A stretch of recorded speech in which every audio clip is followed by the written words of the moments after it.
Welcome to current India. अगर आप इस चैनल पर नए हैं तो इस चैनल को सब्सक्राइब करें फॉर डेली करंट अफेयर्स और बेल आइकन को प्रेस करें सबसे पहले अपने वीडियो की अपडेट पाने के लिए। आज है 8 अगस्त 2020 और 8 अगस्त 2020 के जितने भी इम्पोर्टेंट क्वेश्चंस हैं वो हम इस वीडियो में डिस्कस करेंगे। अगर किसी को किसी भी क्वेश्चन में कोई डाउट हो तो वो इस वीडियो के कमेंट बॉक्स में पूछ सकता है। आप इस वीडियो की PDF फाइल इस वीडियो के डिस्क्रिप्शन बॉक्स में से डाउनलोड कर सकते हैं और प्लीज़ सब्सक्राइब दिस चैनल और बेल आइकन को प्रेस करें। तो चलो स्टार्ट करते हैं।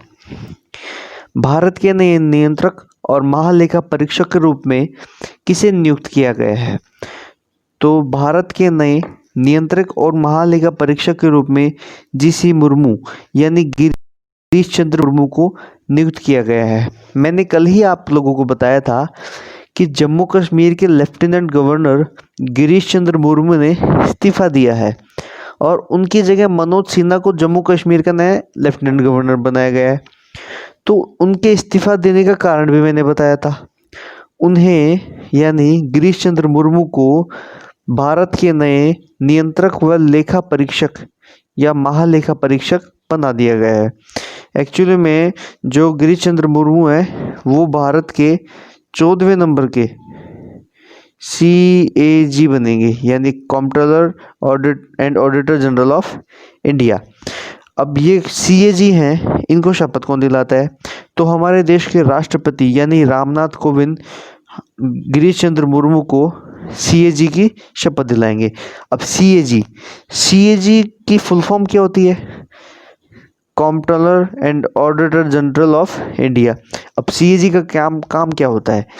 CAG सरकार के जितने भी व्यय होते हैं और उनकी जो आय होती है, सरकार किस ढंग से अपना आय को व्यय करती है, कितना पैसा किस जगह लगाती है, किस ढंग से लगाती है, उन सब को जांचने और परखने का काम है वो CAG करता है। अब CAG के हेडक्वार्टर कहाँ है?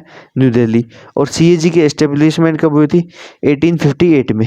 तो इस क्वेश्चन से हमें इतनी जानकारी मिलती है। आज की वीडियो के हम टारगेट रखते हैं 200 लाइक्स का। अगर आपको ये वीडियो पसंद आए तो आप इस वीडियो को लाइक करें, शेयर करें और कमेंट बॉक्स में जो भी कोई डाउट हो वो पूछ सकते हैं।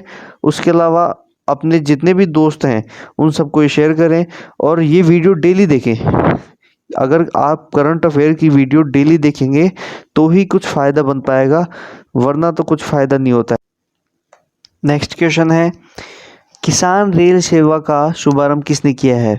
तो किसान रेल सेवा का शुभारंभ नरेंद्र सिंह तोमर व पीयूष गोयल यानी B व C दोनों। हाल ही में भारत की पहली किसान रेल चलाई गई है। अब ये जो किसान रेल सेवा है इसकी नरेंद्र सिंह तोमर व रेल मंत्री पीयूष गोयल ने वीडियो कॉन्फ्रेंसिंग के द्वारा इसका शुभारंभ किया है। महाराष्ट्र के नासिक से बिहार के दानापुर तक ये पहली किसान रेल जाएगी। अब ये किसान रेल क्या मतलब है? किसान रेल का मतलब है कि इसमें टोटल रेफ्रिजरेटेड कोच लगे होंगे जो चलते फिरते एक कोल्ड स्टोरेज की जैसे होंगे। मतलब इसका सीधा सा मतलब ये है कि जो किसान के द्वारा उपज सामग्री है जैसे फल है, सब्जियां हैं, वो एक जगह से दूसरी जगह ले जाने में पहले बहुत दिक्कत होती थी। फल सब्जियां गल जाती थी, सड़ जाती थी। तो इनके बचाव के लिए रेल मंत्री पीयूष गोयल व नरेंद्र सिंह तोमर ने किसान रेल की शुरुआत की है। अब एक रेल मंत्री से रिलेटेड एक बहुत इंपॉर्टेंट क्वेश्चन जो एग्जाम में बार बार पूछा जाता है कि स्वतंत्र भारत के प्रथम रेल मंत्री कौन थे? तो जॉन मथाई स्वतंत्र भारत के प्रथम रेल मंत्री थे। नेक्स्ट क्वेश्चन पे चलते हैं।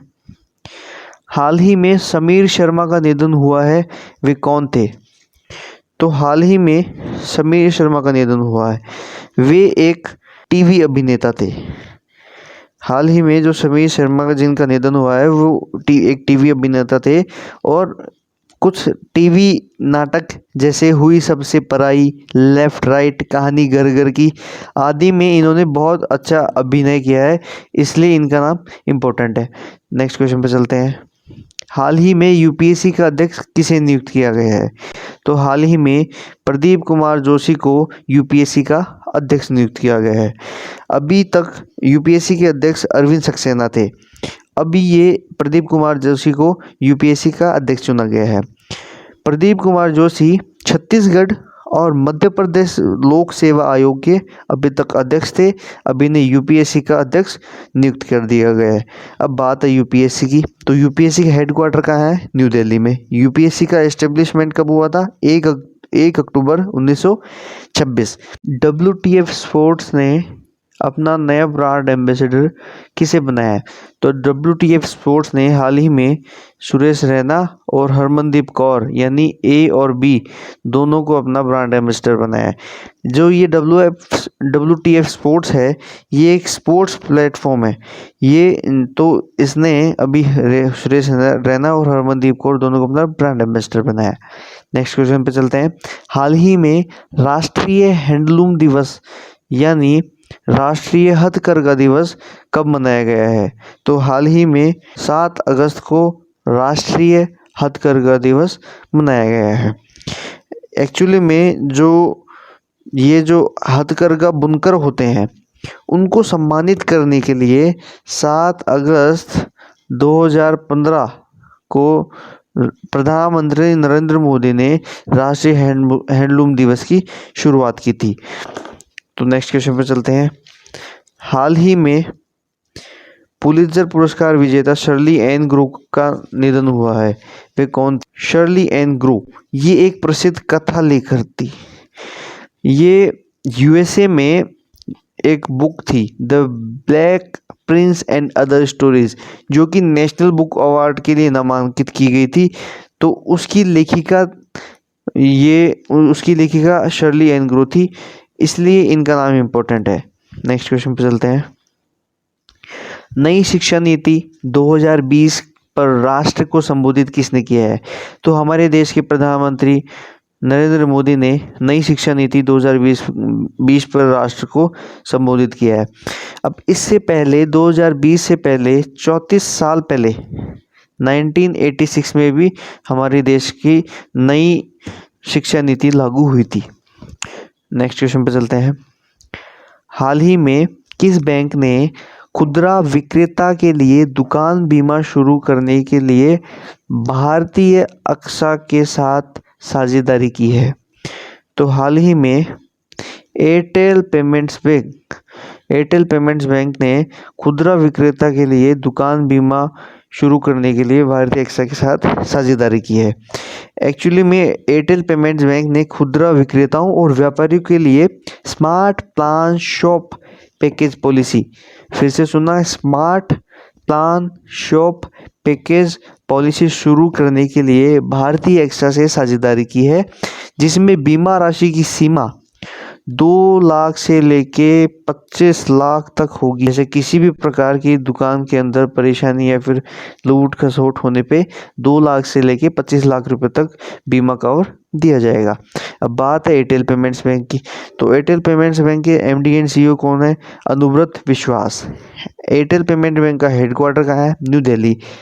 अब बात है भारतीय AXA की। तो भारतीय AXA की MD एंड CEO कौन है? संजीव श्रीनिवासन।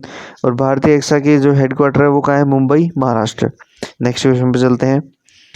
हाल ही में OHE निगरानी ऐप किसने लॉन्च किया है?